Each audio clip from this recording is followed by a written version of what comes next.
What's going on, everybody? I'm Andrew Robson. You are watching RAKUYO's Deciduous Bonsai channel. On today's episode, we are going to talk about winter hazel, or Corylopsis. I'm going to show you how to remove the flowers, talk a little bit about when to repot this plant, and talk about aspects of winter hazel or Corylopsis that I love for deciduous bonsai art. So sit back, relax, and enjoy this episode on winter hazel bonsai.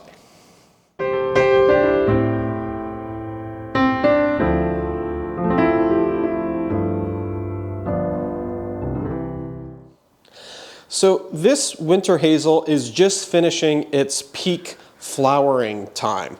You can tell by all of these flower petals that are scattered all over the pot and the hydraulic cart that it's sitting on. Now, when this starts to happen, it's the ideal time to, one, remove the flowers, and two, repot a Corylopsis or winter hazel bonsai if the tree needs to be repotted. Now, this Corylopsis or winter hazel is in a beautiful pot by my friend Nao Tokutake, and Nao and I worked on this pot, one, because it has a nice moko shape, which kind of gives a little bit more elegance to the tree, which works out really nicely being a flowering tree. The moko is a really nice shape for fruiting and flowering plants. And also the color.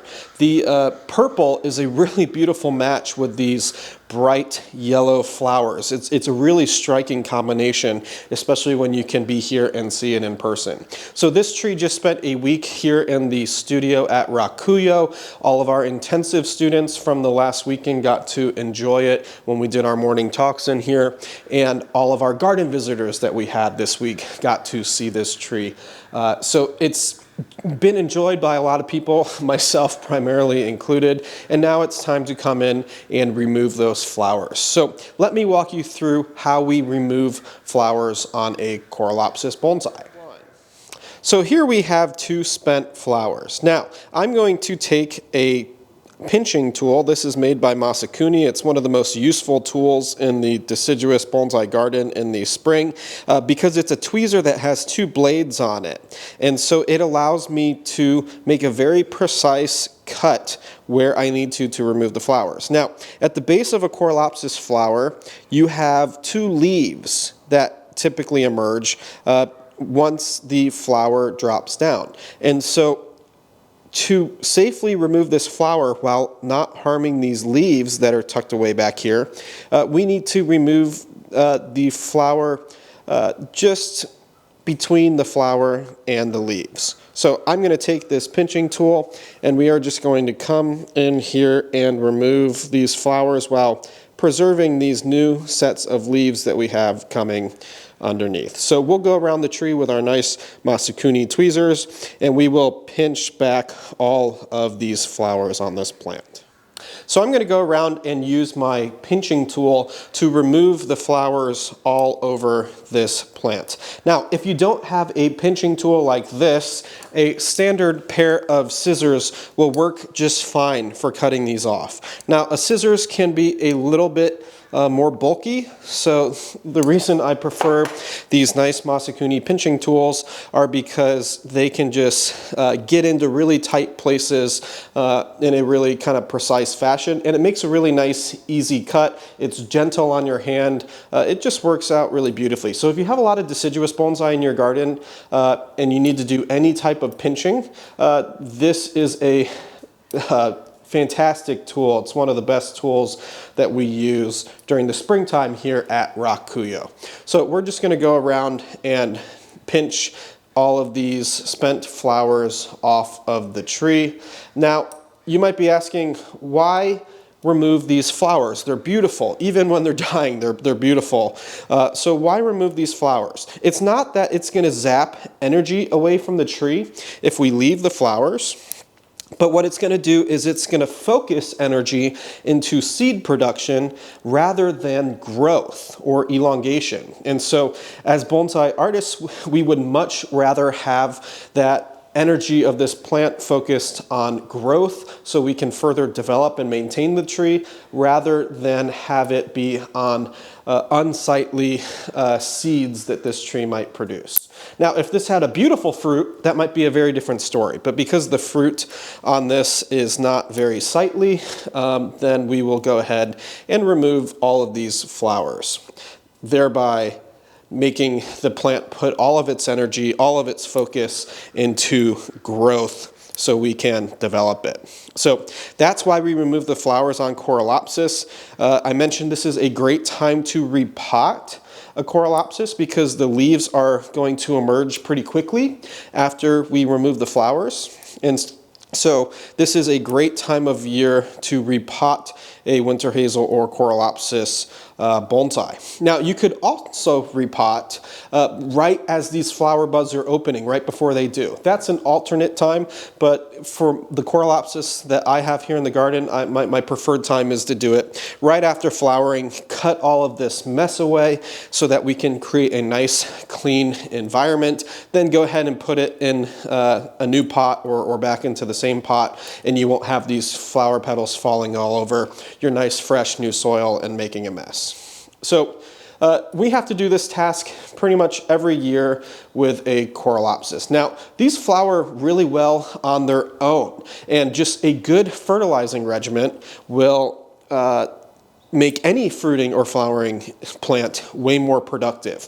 Now, you don't need all these fancy fertilizers. You don't need to send soil samples or anything to a lab. That's all ridiculous. Just use good, solid fertilizers like BioGold if you want to use a solid, or fish emulsion if you want to use a liquid. Another liquid that I really like is Grow Big from Fox Farm. These are all fantastic products to use, and if you use them regularly and often, then your fruiting and flowering plants will be a lot more productive.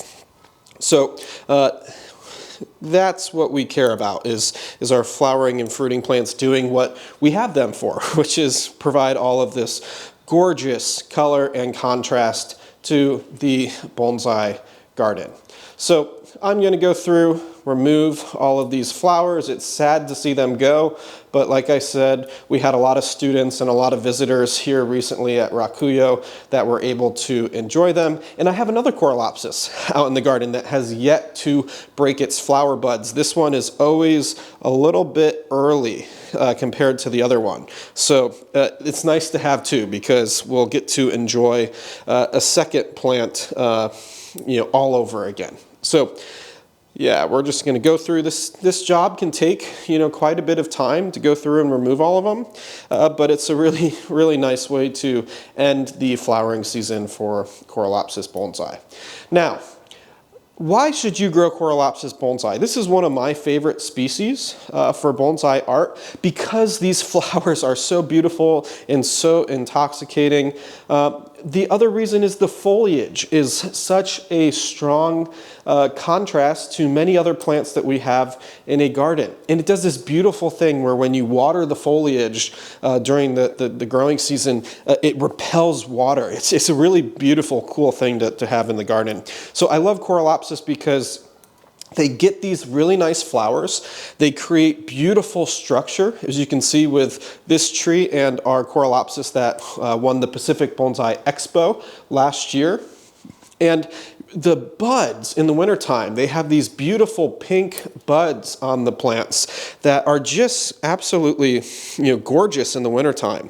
And so the flower buds are beautiful in the winter. The flowers are beautiful when they open up. The foliage is really fantastic. They get a beautiful yellow or orange every single year in autumn. So all around, it's just a beautiful seasonal plant that just gives you something new and fresh and exciting every single month. So if you don't have a Corylopsis in your bonsai collection or on your deciduous bonsai bench, I highly recommend starting some.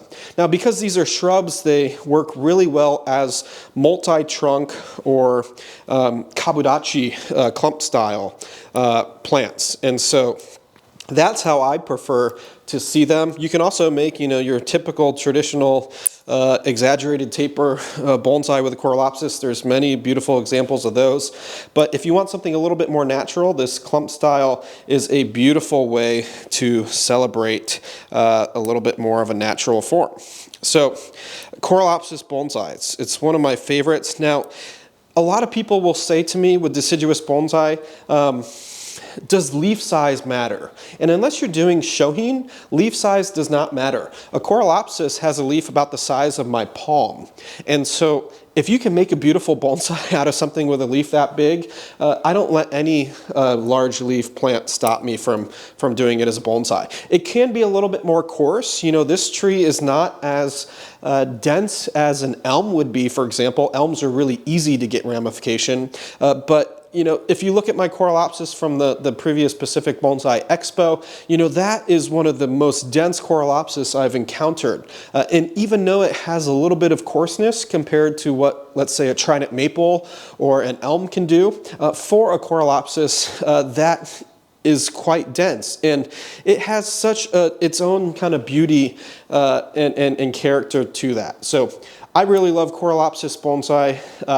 It gives us really nice beauty in a garden in all different seasons, and they're just a joy to look at, to work on, and to develop. So I highly recommend getting some Corylopsis bonsai for your deciduous bonsai gardens.